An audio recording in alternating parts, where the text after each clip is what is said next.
अस्सलाम वालेकुम, I am Arfan Mahmood, your chemistry instructor. Welcome to ISF Academy.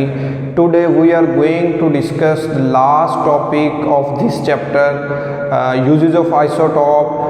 Long question है, very important, अक्सर paper में आ जाता है। Right the uses of isotope.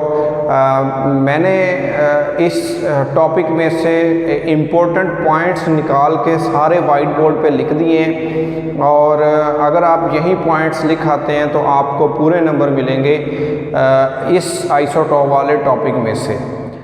तो सबसे पहले आइसोटोप होता क्या है? आइसोटोप होता है जिसमें ऐसे एलिमेंट जिनका एटॉमिक नंबर सेम हो बट एटॉमिक मास डिफरेंट हो। पिछले टॉपिक में पिछले लेक्चर में हमने यही पढ़ा आइसोटोप क्या होते हैं, उनकी टाइप्स कौन कौन सी हैं, कितने किस्म के होते हैं। कार्बन के आइसोटोप पढ़े, हाइड्रोजन के पढ़े, यूरेनियम के पढ़े, क्लोरीन के पढ़े।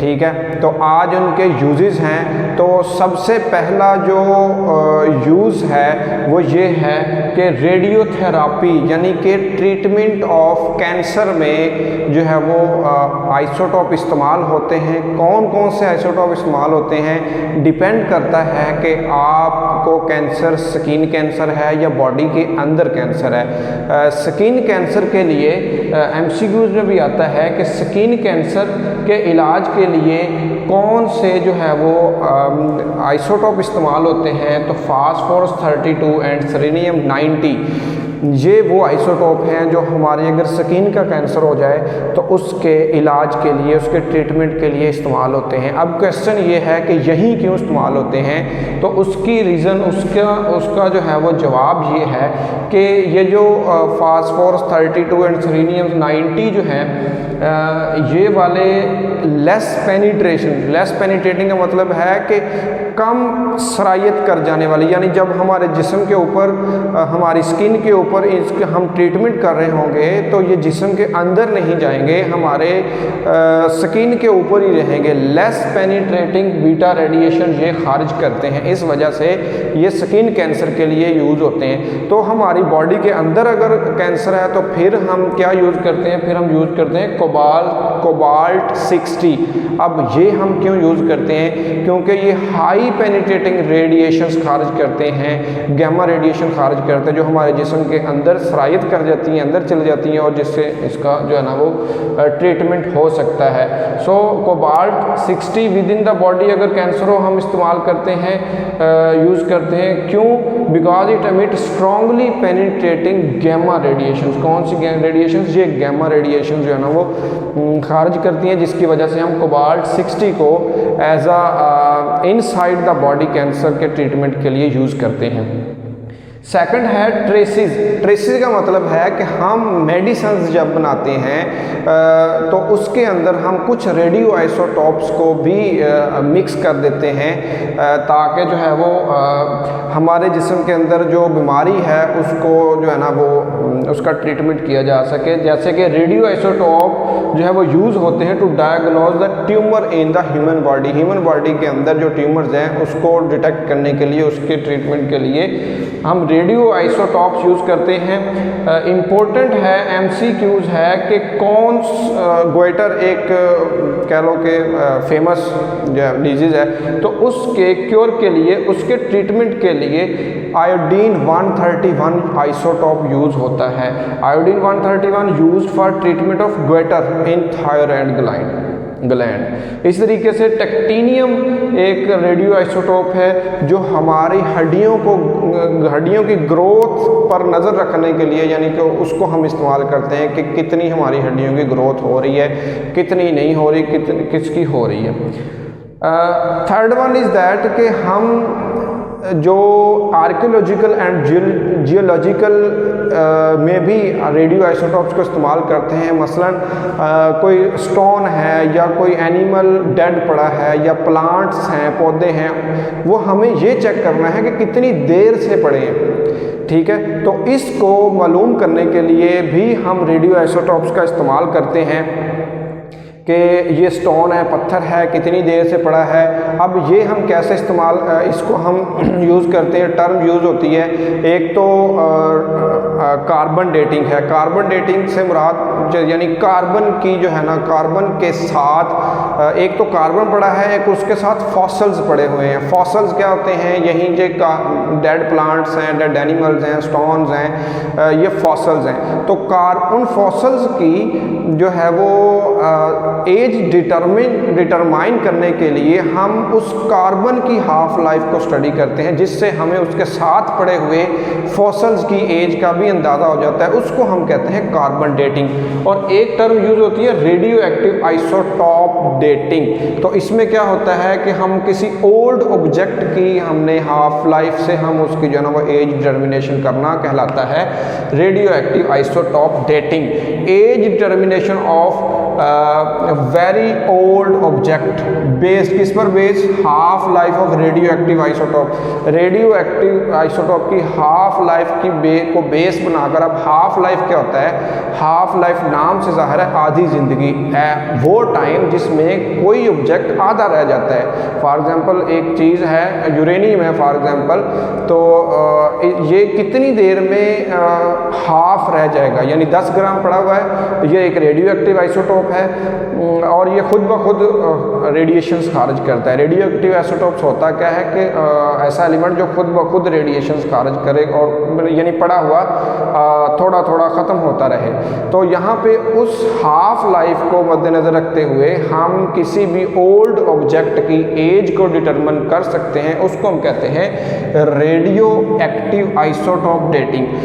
सेकंड टर्म मैंने आपको समझाया कार्बन डेटिंग। अब कार्बन डेटिंग से मुराद ये है कि कार्बन के साथ फॉसल फ्यूल्स भी पड़े हैं कहीं, तो हमने उन फॉसल फ्यूल्स की जो है ना, फॉसल्स की एज को डिटरमिन करना है। तो हम क्या करेंगे? हम उस कार्बन की रेडियो एक्टिविटी को मेजर करेंगे कि किसकी मतलब वो उसकी रेडियो एक्टिविटी है। तो उस लिहाज से हमें जो है ना फॉसल्स की डेट का पता चल जाएगा। Age determination of old carbon containing objects fossils, ठीक है, ओल्ड कार्बन जिसमें क्या हो? फॉसल्स हो, बाय मेजरिंग, जिसको हम मेजर करें। क्या मेजर करना? Radio activity of carbon 14 in them, कि उनके अंदर जो कार्बन 14 है उसकी हम क्या मेजर करें? उसकी हम रेडियो एक्टिविटी को मेजर करें, जिससे हमें अंदाज़ा हो जाएगा कि उन फॉसल्स की कितनी एज है, कितनी देर से वो पड़े हुए हैं। इसको हम कहते हैं कार्बन डेटिंग। फोर्थ यूजेस है कि हम आइसोटॉप्स को केमिकल रिएक्शन के अंदर इस्तेमाल करके स्ट्रक्चर को भी डिटरमिन कर सकते हैं कि उन रिएक्टेंट्स की स्ट्रक्चर्स किस तरह से है, ठीक है। Radio active isotope used in chemical reaction to follow radio activity during the reactions, ठीक है। मतलब ये है कि हम रेडियो एक्टिव एलिमेंट है ये मतलब ये शॉर्ट टर्म लिखा हुआ है। होता ये है कि हम कोई रिएक्शन कर रहे होते हैं या रिएक्शन हो रहा होता है, उसमें हम जो है ना क्या डाल देते हैं? उसमें हम रेडियो एक्टिव आइसोटॉप्स डाल देते हैं। तो वो रिएक्शन को फॉलो करता करता जो है वो हमें स्ट्रक्चर्स की हमें स्ट्रक्चर उसकी बता देता है कि इस तरह की इसकी स्ट्रक्चर है। मसलन जैसे कार्बन डाइऑक्साइड है, ये प्लांट्स यूज़ करते हैं फोटोसिंथेसिस में ग्लूकोज बनाने के लिए।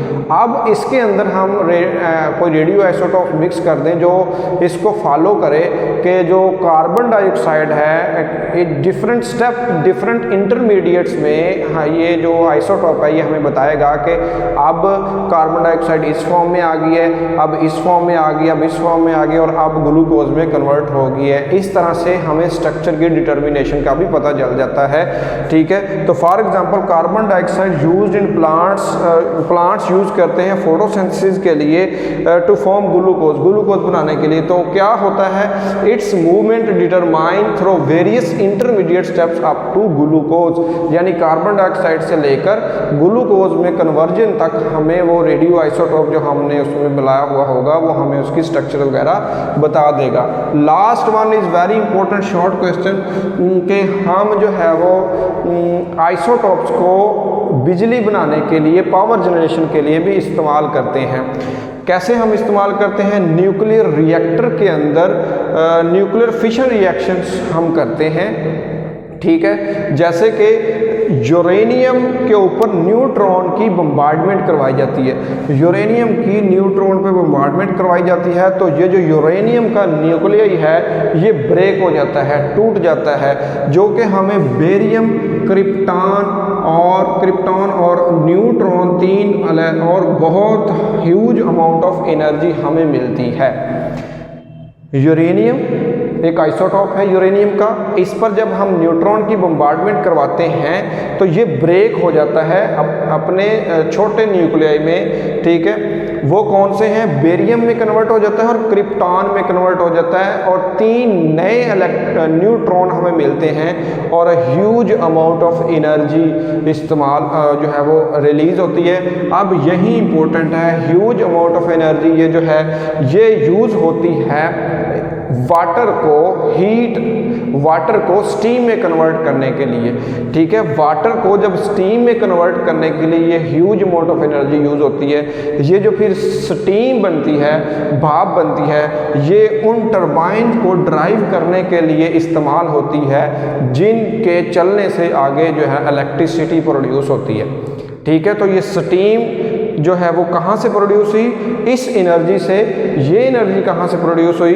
जब यूरेनियम के आइसोटॉप पर न्यूट्रॉन की बम्बार्डमेंट करवाएगी। अब ये स्टीम जो है वो टरबाइन घुमा रही है, टरबाइन घूमने से बिजली जो है वो प्रोड्यूस हो रही है। तो इस तरह से ये जो यूरेनियम है इसी का काम है ना, यूरेनियम ने ये टरबाइन घुमाए जिससे हमें इलेक्ट्रिसिटी मिली है। और ये एक पीसफुल यूज़ है एटॉमिक एनर्जी का किसी भी कौम की तरक्की के लिए।